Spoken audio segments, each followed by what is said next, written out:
Hey everyone, Andy here with my cancer journey, and this is my final 2 weeks of chemotherapy video.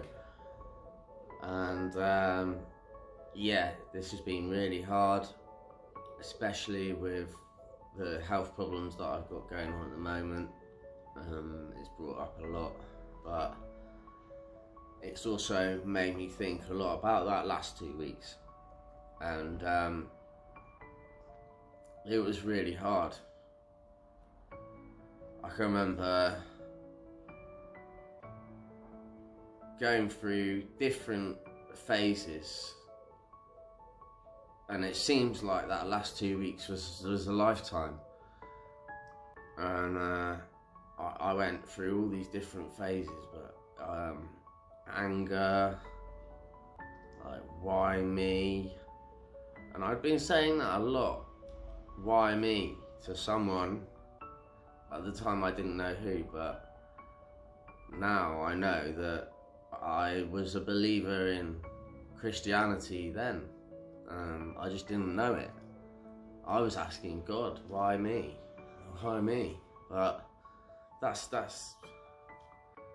was when I think I started a journey with Christianity. That's when the Lord started his work with me. But yeah, the last 2 weeks was hell. I was so ill.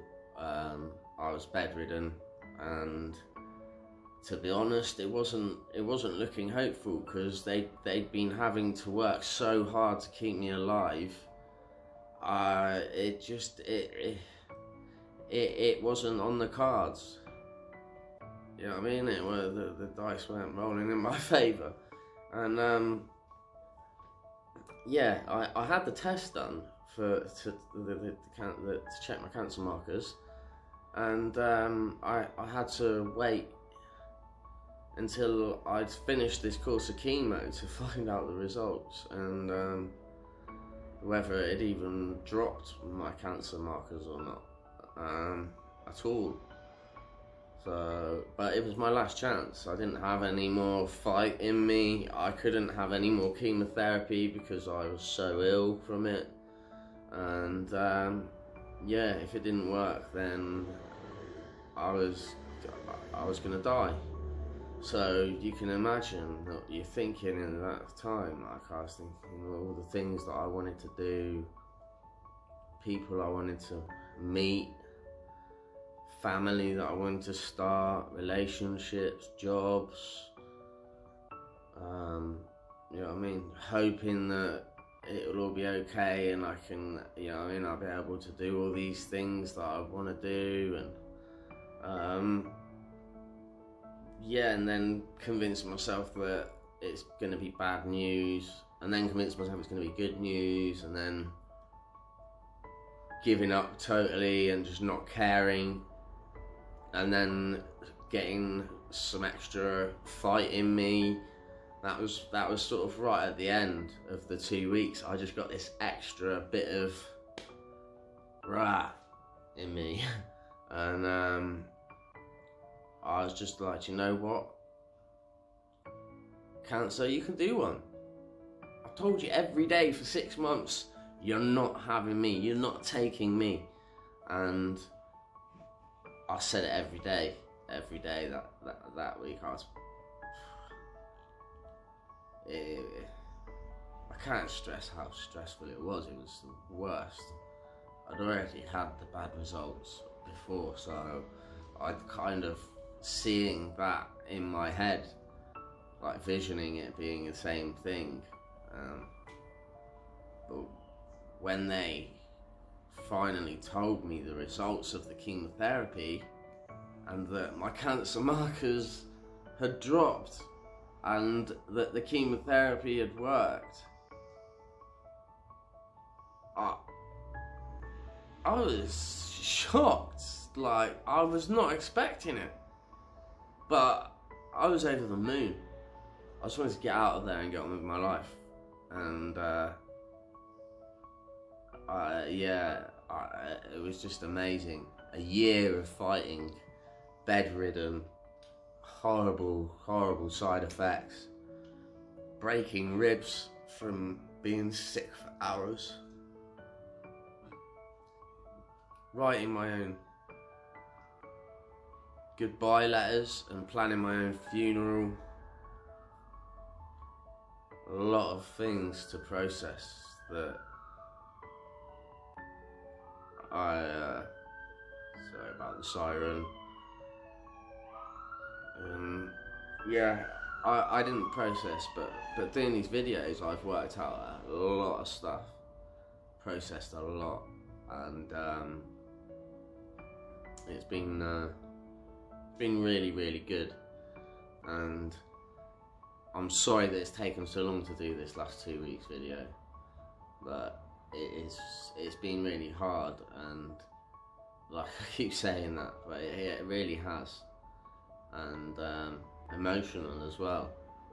Thinking back to that is really hard, because I'm gonna tell you something that I've already touched upon, but I was pretty out of it anyway, because I was already self-medicating with my medication, and I already had an addiction to painkillers then, and just a habit of using my medication to numb myself. But I thought that that's what the medication did. I just thought my tolerance was getting higher, and it was, but I didn't talk to anyone. I just increased and just did what I thought was good, and that's not good. Engage with every single person you possibly can, learn from them, and most of all, if you can, stay away from the medication, because that's haunted me more than the chemo and the cancer and everything. But that's for another story. I'm going to talk about the addiction side of things and how it was all dealt with. But this is just something I just needed to do this to finish up my cancer journey. This is a big moment for me on this video. You know what I mean? I got told I was in remission. I'd smashed it. I'd punched cancer in the face and knocked it clean out of the park. It was no longer in my life, and I couldn't have been happier. And the one scary thing was that my mum, I remember, wheeled me out of the hospital in a wheelchair, and I got in her car, and I remember thinking, like, can't wait to get back to doing normal things. But do you know what? I was so unwell.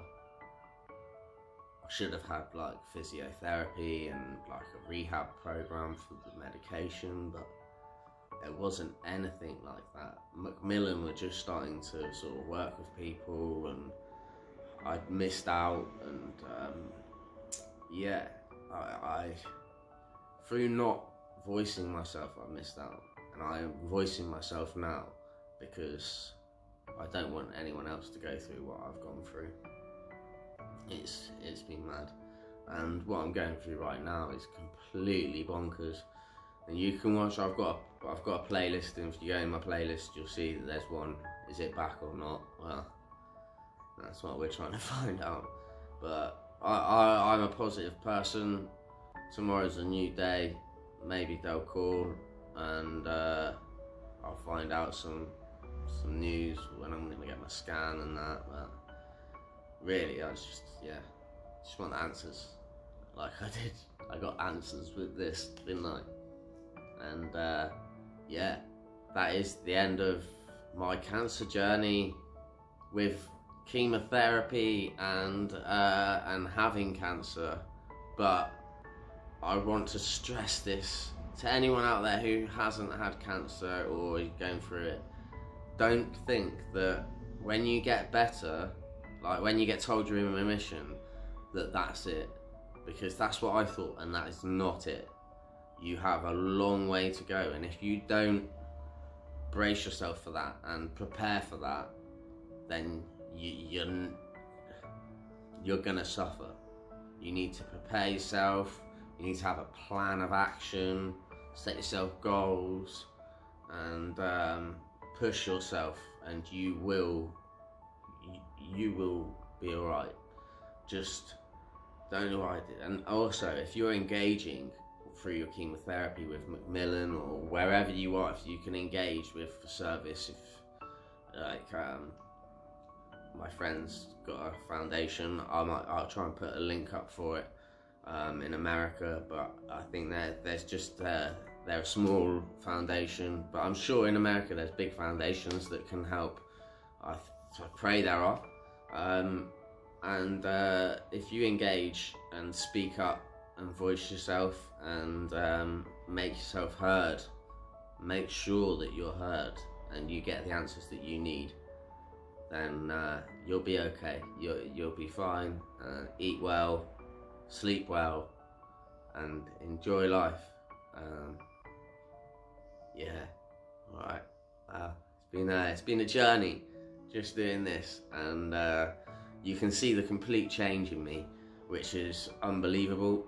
It's like I needed to get this off my chest and just let go, and I really have. But at the same time, I feel like I've managed to do this and turn it into something that can help others. And I pray that it really does help you in some way. And I also pray that my plans and my goals, I can achieve them, because it's going to be amazing. I can see great things coming, and I'll leave it there. Alright, peace out, lots of love. I'm Andy, and this has been my cancer journey. Alright, peace out and God bless.